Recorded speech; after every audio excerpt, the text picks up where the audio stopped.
Every living thing radiates an energy all its own. Yet to what do these energy fields correspond?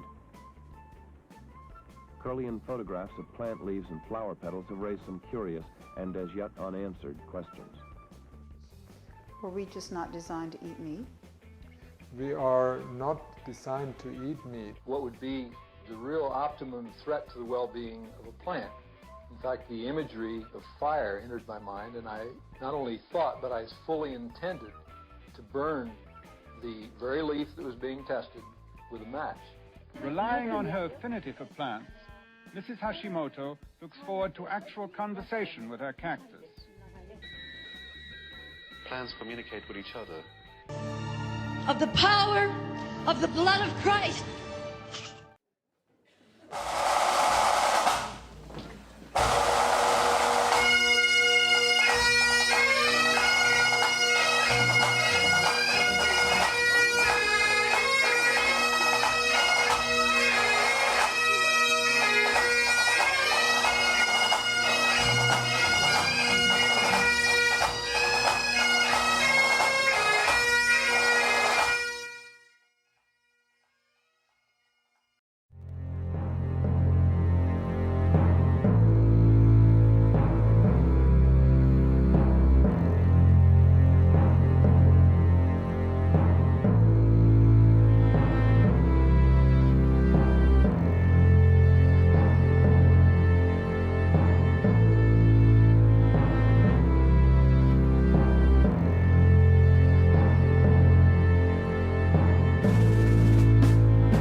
Every living thing radiates an energy all its own.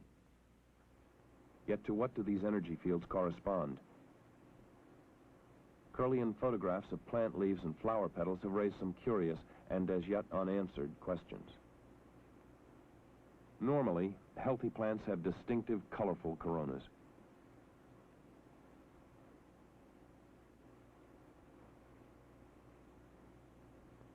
On a few occasions, when part of a leaf has been cut off, a strange ghost afterimage appears. Researchers call it the phantom leaf effect, but no one knows yet what it means. What happens when two human energy fields come in contact? Tim and Lois are lovers.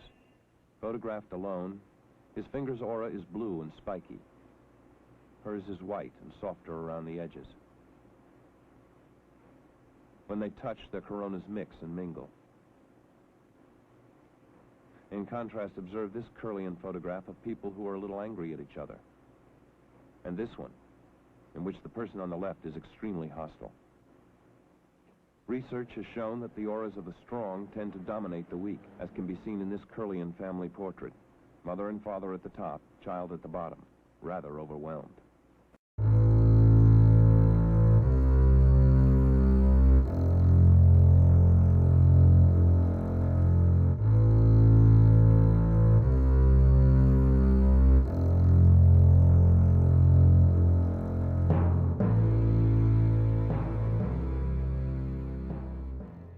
I'm going to show you some pictures. So for example, this is Kirlian photography. This is a method of photography that the Russians developed years and years ago. And it has the ability to capture the life of the products and the foods that you eat. For example, this is an orange cut in half, and you can see the brilliant energy that's being let off from these oranges. Why? Because it is a live, living food. So it's important that you include live, raw, healthy food with all the enzymes associated in your diet. Now this is a picture on here with the raw cabbage that you can see. Okay, this is raw. See all the brilliant light? This is cooked cabbage. See how dull, and you can hardly see it at all? That's why things like raw sauerkraut is great for your colon. It's so important for the production of healthy bacteria that so many of us are at a loss out because of all of the harmful bacteria and or antibiotics that we've consumed. This is a picture of olive oil.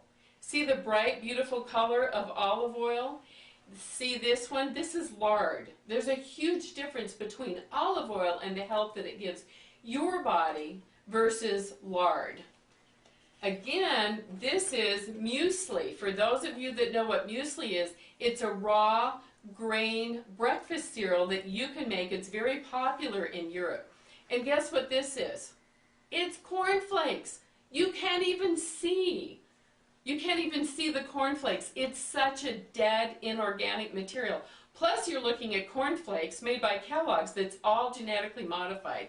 So again, if you want to jumpstart your health for the new year and get a lease on life, please use the raw organic foods that have live enzymes and live foods. Now, this is really interesting.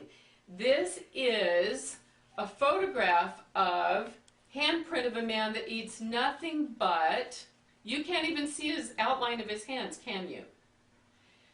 This is a man that eats nothing but junk food, like at the fast food restaurants. This is a man that eats healthy raw foods. Look at the difference between the two. It's huge. It's absolutely huge. So my quest for you and your homework is include more raw, healthy foods in your diet. You're going to feel the difference. You're going to get nutrient prime because these raw foods have live enzymes that help you to digest your food.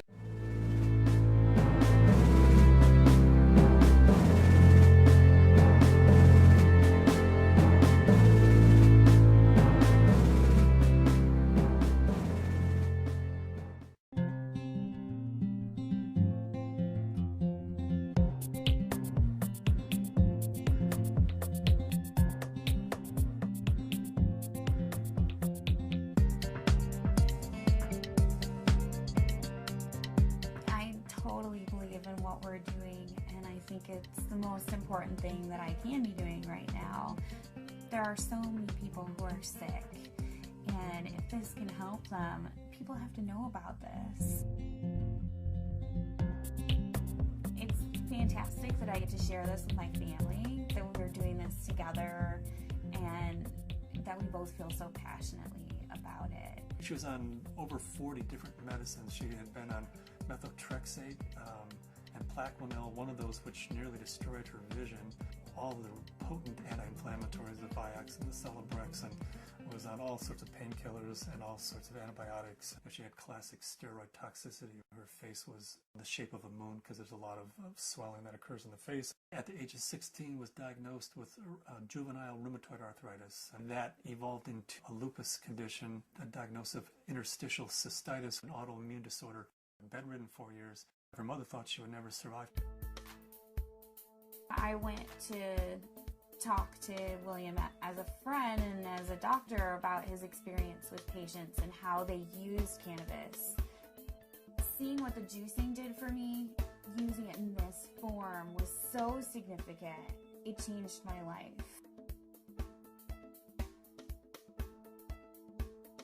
About 4 to 6 weeks after I started on juicing every day, I had no more back pain. I didn't need pain pills.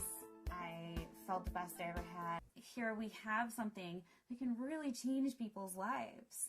I mean, I was laying in bed, catheterized, thinking that physicians were just trying to make me comfortable. They really didn't think that there was anything more that they could do, and that I may not live to be 30, which I am now. That was the best I could hope for. The best I could hope for was taking enough methadone and Percocet every day that I just didn't feel anything at all. I had 4 doctors tell me that I should have a hysterectomy. You either have no ovaries, or at the very least you're sterile. That my endometriosis was so bad I would never be able to have a child. Despite very potent birth control, despite being sterile, Zahia decided she was going to come join the party. Come on.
All right, so this is why Christ was born 2,000 years ago. We're looking at a 24 to 25,000 year, what's called a Milankovitch cycle. So the Earth goes through 4 different seasons in a 24 or 25,000 year period. It goes through a summer, fall, a winter, and a springtime, and each one of them lasts thousands of years. So right now, here's Earth's orbit today. We're just coming into a long spring-summer period. See, and about right here is when Christ was born 2,000 years ago. So, and that is when you would start to see marijuana growing without any seeds. That's when you would be able to get buds without seeds, and it's going to last for like another 1,000 years here. So that's the period of Christ is right in here, and it's marijuana growing free of seeds. And you can also see that we're going into a long summer-fall period, which that's going to be the global warming. See, we just came out of the spring period, like we had the Ice Age, from this period right here, and then a nice spring and a thawing, and you had the flood and everything about this period of time. Then Christ was born 2,000 years ago, which is marijuana, which is the most abundant natural resource that this planet could produce. And then so its period lasts for 3,000 years, and then there's the global warming period where everything's burning. You got 1/3 of the Earth burning, and then it's just a cycle that repeats itself over and over and over again.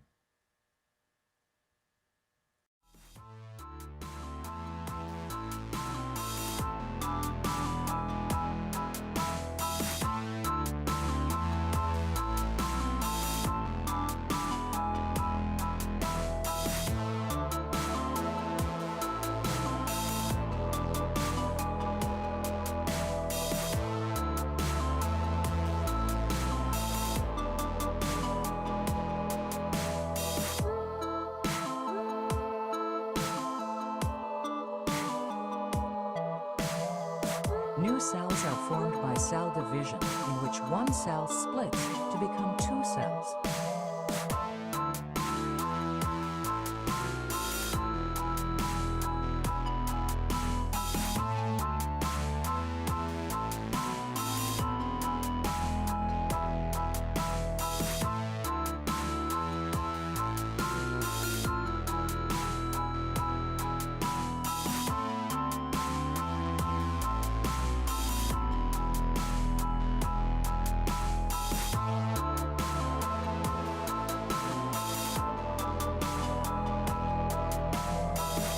New cells are formed by cell division, in which one cell splits to become 2 cells.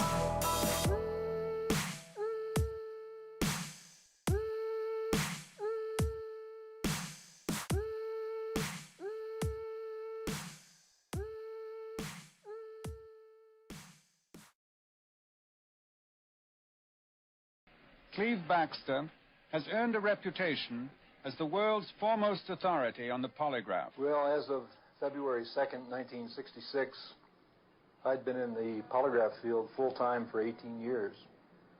And this particular morning, I'd been working all night in the laboratory and had decided to water a plant in the lab, very similar to the plant here, Dracaena cane plant.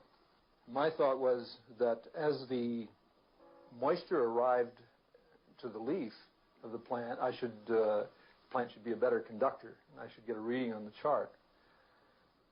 Well, strangely enough, I didn't get this at all, and in fact, it did just the opposite. Instead of the tracing edging upward as it should have on the chart, it went into sort of a wild excitation, very similar to the first part of a human taking a polygraph test. But then it occurred to me, just about 14 minutes along, what would be the real optimum threat to the well-being of a plant. In fact, the imagery of fire entered my mind, and I not only thought, but I fully intended to burn the very leaf that was being tested with a match. Now, I had no matches in the room at the time, and I don't smoke, and I had to go next door to my secretary's area to get a match.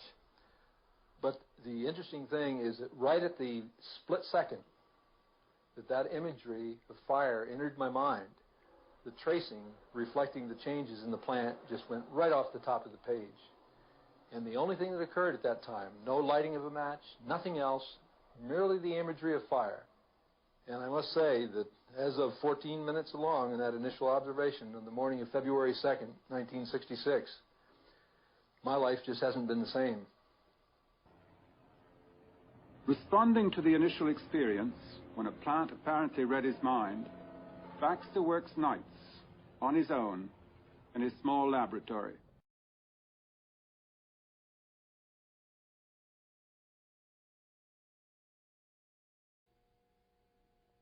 Research conducted in the Soviet Union leads scientists to believe that plants may think. Attached to delicate electronic instruments, a cabbage plant registers annoyance to the exhaling of tobacco smoke on its leaf surfaces. A scene familiar in any kitchen takes on special importance in this experiment. Володя, переключи задание по всем параметрам. Тамара, бери препарат. Все готовы? Начинай. In some mysterious way, the plant which is attached to the instrument is able to feel the mutilation of its comrade.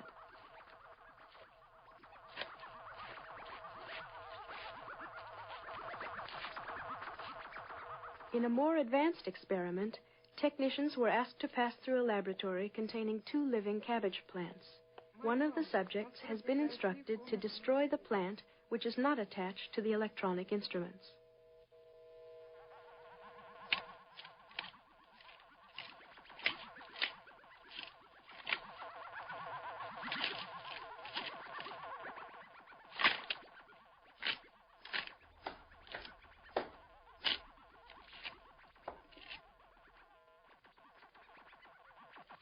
Hours later, the technicians are asked to return to the scene of the crime.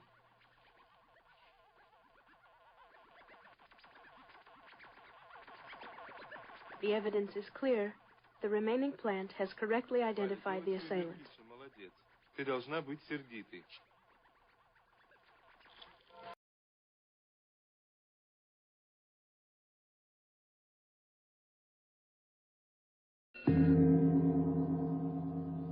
During recent years, gardening enthusiasts throughout Japan have been privileged to witness the remarkable demonstrations of Dr. and Mrs. Kenneth Hashimoto.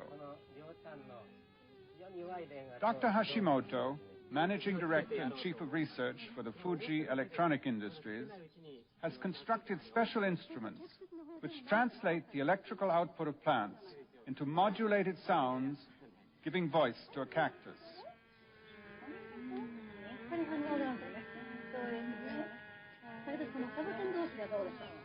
Relying on her affinity for plants, Mrs. Hashimoto looks forward to actual conversation with her cactus.